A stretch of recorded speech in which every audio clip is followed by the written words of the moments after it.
everyone, and welcome to this new video tutorial. In this video, I will show you how you could divide an entire column or even a table by 3 clicks.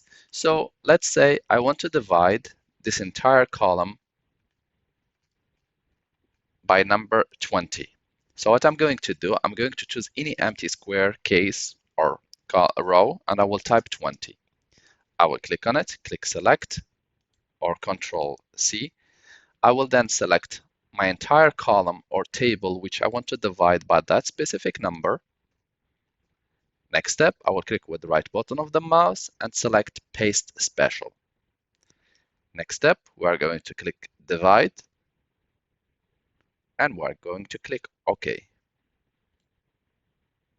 As you can see, my entire column has been divided by 20. You can choose whatever number you want, or you can choose whatever table you want and you can divide it by that number. I hope this video tutorial was helpful and easy.